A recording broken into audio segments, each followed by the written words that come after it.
offense and a World Series win to their credit.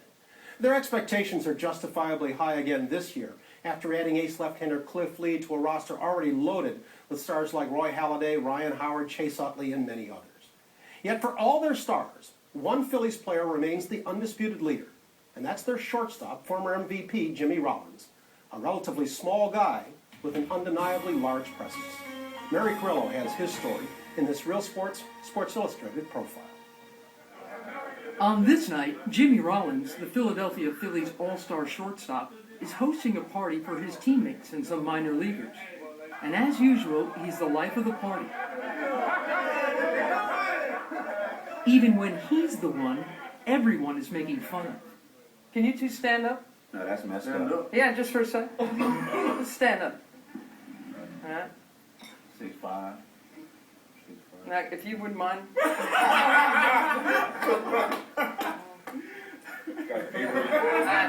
Somebody at this table explain this to me. Three-time All-Star MVP.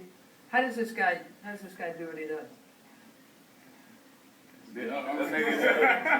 That right there knows. Mental toughness. Well, thank you, guys. No one's ever accused the 5'7" Rollins of being short on heart and soul. Exactly what he's been for the Phillies for the last 10 years. He's a three-time All-Star. And Rollins shoots one into deep right center. A former MVP, a defensive whiz, and he does it all with style. Jimmy, you're known to play with flair, right? A little smile. A little smile. A little smile. Rollins has had his ups and downs on the field the last 2 seasons, marred by injuries and inconsistency. Yet his attitude is why he remains the unquestioned leader of perhaps the best team in baseball. It all began at the start of the 2007 season, when the little shortstop told everyone the Phillies were the team to beat, despite a bit of evidence to the contrary, like the fact that they hadn't even won their own division in 14 years. But Rollins says he was tired of losing year after year to the Braves and Mets, and tired of being part of an organization that he says had grown accepting of failure. At that moment in time, it was changing the way we thought, changing the way we did things, changing the way people felt about Philadelphia baseball, and we're winners. Not everybody in the locker room was crazy about your prediction. You knew you could live up to it. I knew I could do my part.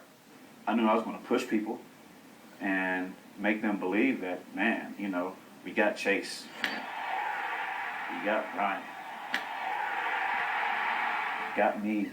Come on, guys. We have a solid team. Let's quit looking at everybody else like, man, those guys are good. We are good.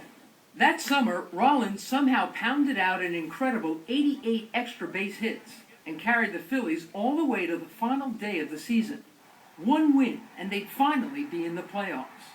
It was time for Rollins to finish the job. Remember how you started that game? Yep. Single up the middle. 2 on the way. Swung on line up the middle of base hit it in center field. Stole second. Stolen base number 40. He then stole third base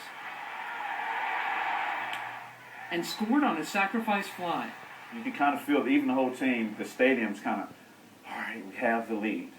Now, even if we don't score again, we have the lead. Fittingly, it was Rollins who put the game away in the 6th. Ball's hit well to right field. Jimmy Rollins is going to try for 3. Here he comes. He's got a triple. Whoa! Rollins was named the National League MVP, and the Phillies were on their way. And no one was more proud of Jimmy Rollins than the person who taught him how to love the game. It wasn't his father. It was actually his mom. Playing, Gigi would let him hit with her team on one condition. I love the image of a future MVP shagging balls for a bunch of women's softball players. I just wanted to hit. All I wanted to do was get my 3 swings before the lights cut off, and I was good. I was good.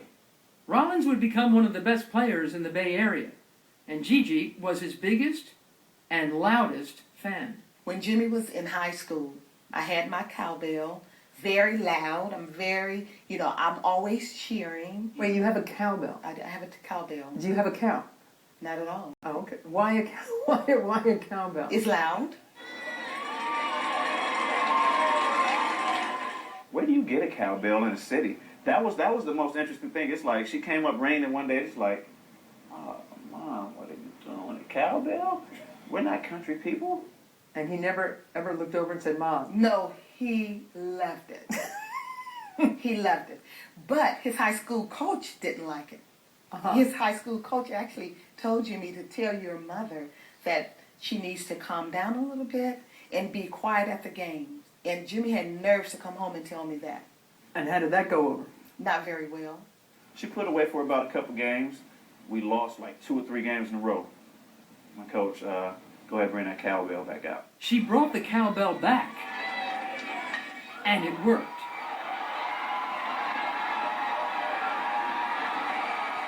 Rollins would go on to lead his high school to 2 straight championships, and the Phillies selected him in the second round of the '96 draft. She brings that dang cowbell.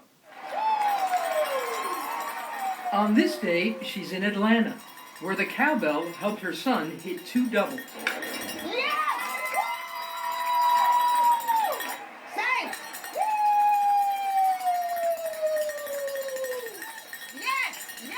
She's still his biggest fan and travels to as many games as possible.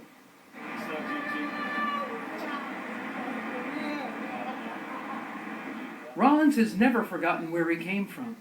When he hit the jackpot and signed for $46 million, he thanked Gigi and his dad James by moving them out of the old neighborhood near Oakland and into this house in Alamo, California. That's what I heard. Yes, baseball has given Jimmy Rollins a lot, including the other woman in his life. Back in 2005, Rollins and a few teammates were up in the Phillies front office when a young intern caught his eye. So we're on the elevator and word gets around that there's this fine young thing hanging in the offices upstairs. And sure enough, we're coming around the corner. So I say hello, and I was like, I'm sorry, I just have to tell you, you have some beautiful eyes. She was like, oh, thank you. You know, started blushing a little bit. But you thought he was kind of cute, right? I thought he was okay. She didn't remember my name. I thought he was okay. She didn't know my name. Come on. I was new to the job, new to baseball in general. Didn't really It's know. okay. It was love at first sight for No. you. It's okay. Oh my God, I can't believe this. Rollins and Johari were married in 2010, and center fielder Shane Victorino, who saw the relationship's first sparks, is, shall we say, collegial about the union. Fine, Shane. I know you. His wife met him through me because I said no to her. I didn't want to marry her, so she got second best, you know. Oh, It's so all right. this is... Just want you. I just want to let her know, you know. Thanks for clearing that up, Shane. Yeah. And burn the CD? I didn't do this.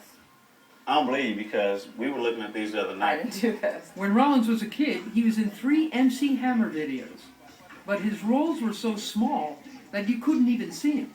You don't mind my saying, you didn't have major roles. I mean, you didn't have, you're kind of peripheral, right? Working my way up. Yeah, working my way up the ladder. You know, you got to start small. But the MC Hammer videos did serve a purpose. They led to a starring role in a Mavis Staples video. I went from stand-in to main actor. And I was this little gangbanger, drug dealer. Bang, a gunshot rings out. 13-year-old baby falls to the ground. So you shot the kid? Yes. Yes. And actually, those are my own clothes, too. Like that vest I wore that to school every single day. Yes, life is good for Jimmy Rollins, and nothing seems to get him down. But for all of the joking around, there's a lot on the line this season. For the Phillies, but also for him.